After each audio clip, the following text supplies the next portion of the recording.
Regresamos nuevamente aquí en Contexto, abriendo la conversación en Michoacán. Estamos conversando con la titular de la Secretaría de Desarrollo Urbano y Movilidad, Joana Moreno Manso, sobre pues estos proyectos que tienen, unos inicialmente enfocados a fomentar la cultura del respeto, primero el conocimiento y después el respeto pues, a las normas viales, empezando por las propias escuelas.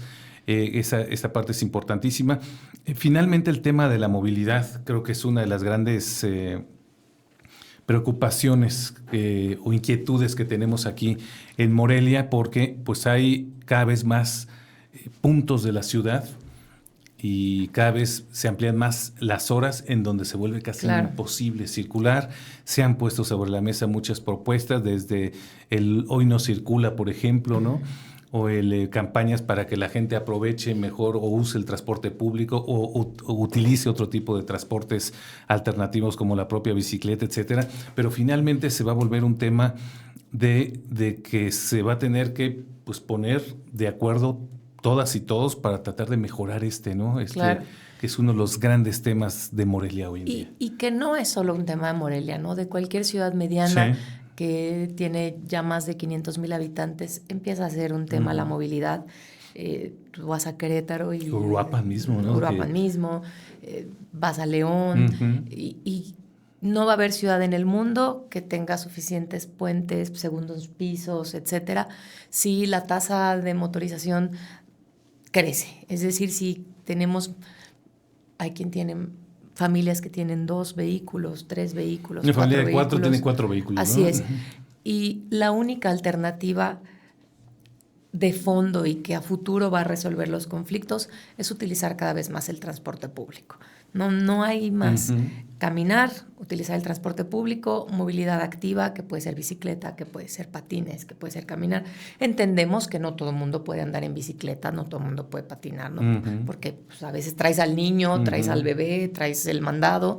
Entonces, las alternativas sí o sí tendrán que ir hacia el transporte público, pero no por eso tendremos que dejar de lado algunas otras mejoras que podamos hacer, ¿no? Desde poner reglas claras, esta es una época difícil para nuestro sistema semafórico por las altas y bajas de CFE, a veces se desconfiguran durante la lluvia, la tormenta, y hay que esperar un par de horas para que se restablezca. Entonces, no por eso quiere decir que no hagamos estas tareas, pero sin duda alguna la respuesta a futuro será el transporte público.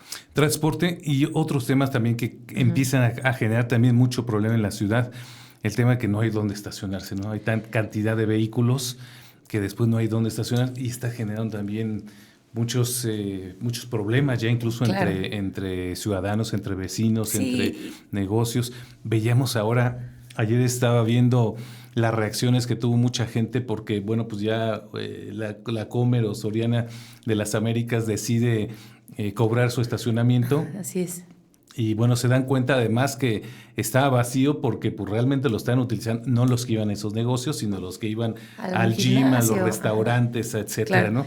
Y eso muestra eso, faltan espacios de estacionamiento también. Sí, tenemos nosotros un área que justamente ahí la gente solicita de, oye, quiero garantizar mi acceso a la cochera, quiero poder que haya un lugar de carga y descarga en la cuadra para los comercios. También tenemos esa área de trámites, pero al final del día volvemos a que la respuesta va a ser el transporte público, porque si tú le sigues cediendo suelo como ciudad y en temas un poquito más genéricos, si tú le sigues dando más suelo al cajón de estacionamiento que al espacio donde lo vas a vivir, donde vas a trabajar, donde vas a estudiar, donde te vas a ejercitar, pues entonces las ciudades se tendrían que expandir un tanto cada vez más, ¿no? Al infinito, porque le vamos a ceder siempre un tamaño de suelo o un cajón de estacionamiento por cada determinados metros de construcción, que hoy la norma todavía tiene algunos temas un tanto estrictos,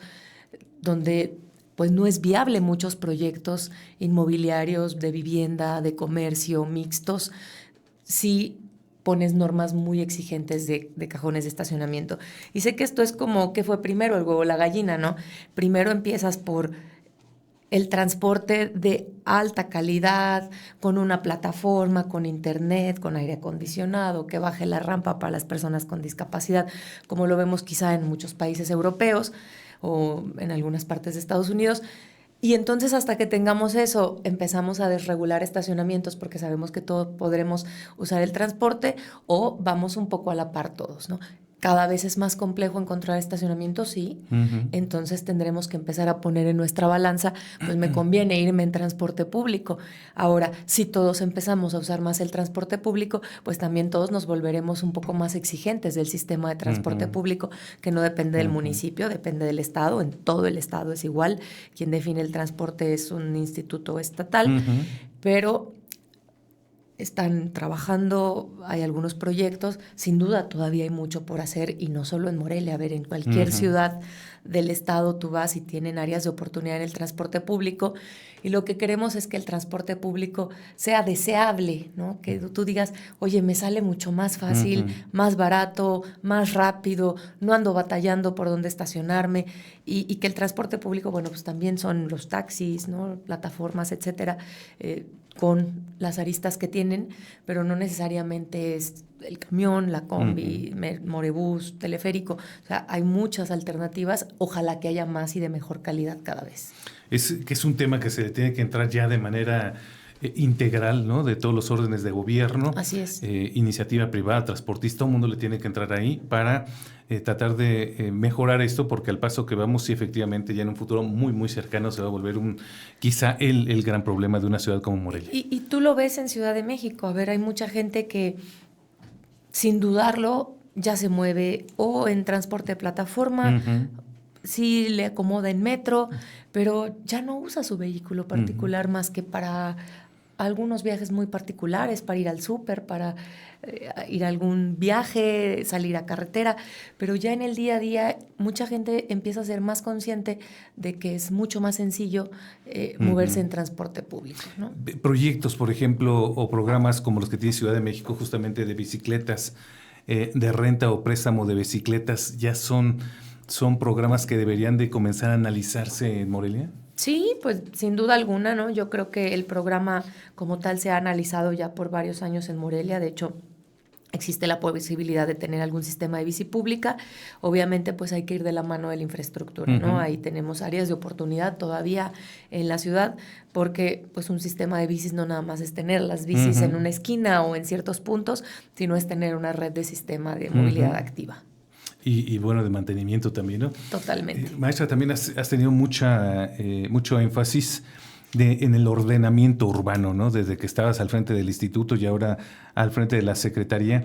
¿Qué tanto se ha avanzado en Morelia para cumplir eso? Fue finalmente garantizar también que el crecimiento urbano de la ciudad se vaya dando primero conforme a lo planificado y ya con miras a tener una Morelia, yo diría, planeada. Claro. ¿No? Que con un crecimiento ordenado, algo que no hemos tenido en los últimos años. Y yo creo que todo parte por contar con nuestros instrumentos de planeación, que son estas reglas del juego claras, porque hoy tú ves muchos de los conflictos en materia, por ejemplo, de inundaciones o en estas lluvias, pues se visibiliza más la problemática de muchas colonias y muchas de ellas es porque vienen de procesos, si no 100% irregulares, quizás sí de desarrollos que fueron autorizados sin tener la certeza de si estaban o no en una zona de riesgos o que estando en una zona de riesgos a lo mejor no se exigían todavía las obras de mitigación hídrica o de mitigación de riesgos hídricos. Entonces, parte por tener esas reglas claras. Se generó el programa de desarrollo urbano, Morelia ya cuenta con un atlas de riesgo, cuenta con un plan hídrico. Entonces, teniendo esas reglas claras del juego, pues ahora sí tenemos que ser mucho más exigentes cada que se autoriza un nuevo desarrollo habitacional en la ciudad. Uno, de que no se vayan a expandir al infinito en la ciudad. Hay ya un plano muy claro de hasta dónde podemos crecer. Y dos, también tenemos ya un atlas de riesgo donde previo a la autorización de un desarrollo, pues se analiza si están en una zona de riesgo, de alto riesgo, de mediano riesgo, si se deben de hacer determinadas obras de mitigación, de no hacerlas no se autorizan. Es decir, ya hay más elementos y más herramientas para tener un ordenamiento territorial, pues vaya que se respete la norma, pero más aún, que podamos contar con seguridad para quienes los van a habitar. Voy a hacer una nueva pausa y regresamos aquí En Contexto abriendo la conversación en Michoacán.